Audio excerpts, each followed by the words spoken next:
Laga kontra Bahrain yang akan digelar pada tanggal 25 Maret nanti menjadi laga dua tim pesakitan di laga sebelumnya, sebab Bahrain ternyata juga harus menerima kekalahan atas Jepang. Namun ternyata kedatangan Bahrain yang sebelumnya diprediksi oleh Bahrain akan cukup menyeramkan, namun kenyataannya berbeda. Bahrain tiba di Jakarta pada Jumat, sama dengan timnas Indonesia. Kedatangan mereka hanya berbeda beberapa jam dari timnas Indonesia. Dalam momen kedatangan ini, Bahrain disambut delegasi Kedutaan Besar Kerajaan Bahrain untuk Indonesia. Dalam unggahan Instagram resmi Bahrain, mereka menunjukkan kedatangan di Bandara Soekarno-Hatta. Delegasi timnas kami pun tiba di ibu kota Indonesia, Jakarta, di tengah penerimaan dan fasilitas dari Kedutaan Besar Kerajaan Bahrain untuk Indonesia. Tulis akun Bahrain dikutip dari laman resmi Bahrain.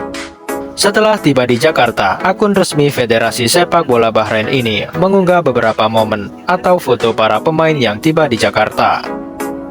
Tim asuhan Dragan Talajik ini bahkan tampak tersenyum bahagia dalam foto-foto yang diunggah di Instagram tersebut. Selain unggahan foto-foto, Bahrain pun menaikkan momen perjalanan dari Tokyo ke Jakarta.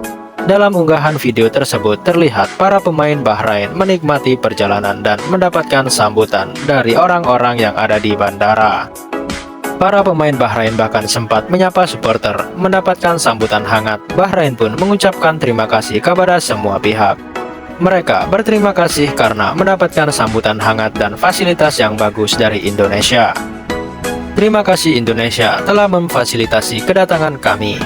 Sambutan hangat oleh orang-orang baik dan negara yang hebat, tutur mereka. Dan semua anggapan mengenai teror yang ada di benak Bahrain akhirnya lebur juga. Namun, ini sepertinya dibuat untuk melakukan kamuflase supaya Bahrain tak kembali merengek ke AFC ataupun FIFA. Pasalnya teror sebenarnya akan kita buat saat Bahrain sudah memasuki Stadion Gelora Bung Karno yang telah diatur sedemikian rupa, supaya mereka terkena mental, serta bisa menjadi kenangan pahit untuk jajaran pemain nanti. Dan untuk timnas Indonesia yang baru saja mengalami kekalahan telak atas Australia, saat ini diharapkan ada kejutan dari jajaran pelatih yang ada. Patrick Kluivert yang hanya bisa santai di pinggir lapangan dan tak emosional ketika permainan timnas tak membaik, seharusnya ada pergantian sejenak dalam pengambilan keputusan. Alex Paksur diharapkan menggantikan Patrick sementara sebagai menyusun strategi agar penampilan timnas lebih oke.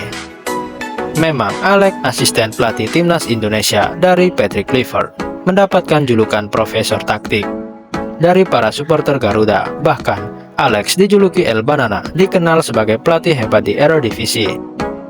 Jadi wajar fans timnas meminta PSSI menjadikan Alex sebagai juru taktik timnas Indonesia untuk sementara. Selain itu, fans timnas Indonesia meminta agar PSSI mengevaluasi Patrick Kluivert jika masih ingin bersaing di putaran ketiga kualifikasi Piala Dunia 2026, karena sekali lagi laga penentuan adalah match versus Bahrain di GBK. Jika timnas Indonesia sampai kalah dari Bahrain, jelas akan membuat fans Garuda murka dan meluapkan protes besar-besaran kepada timnas Indonesia. Terlepas dari apapun, kekalahan atas Australia ini akan menjadi pelajaran berharga bagi para pemain dan juga pelatih timnas Indonesia. Diharapkan melawan Bahrain nanti Indonesia bisa menunjukkan dan meraih hasil yang maksimal dengan mendulang 3 poin agar peringkat Indonesia naik dari peringkat 5 ke peringkat 3. Fans Garuda yang sudah berekspektasi tinggi dengan melihat performa apik timnas di bawah pelatih baru Patrick Kluivert harus pupus dalam laga kualifikasi Piala Dunia 2026 melawan Australia. Tapi di balik hancurnya permainan timnas, tetap kita mendapatkan beberapa pemain yang bisa menumbuhkan harapan untuk bisa mengalahkan Bahrain esok. Nama itu jatuh pada Ole Romani serta Elianur Reynolds. Kedua pemain ini nampaknya lebih aktif serta cocok untuk dijadikan tandem. Untuk Romani sendiri, kita patut memberikan apresiasi bukan hanya mengenai gol, melainkan ngototnya Romani untuk mencari bola meski dirinya harus menjadi striker.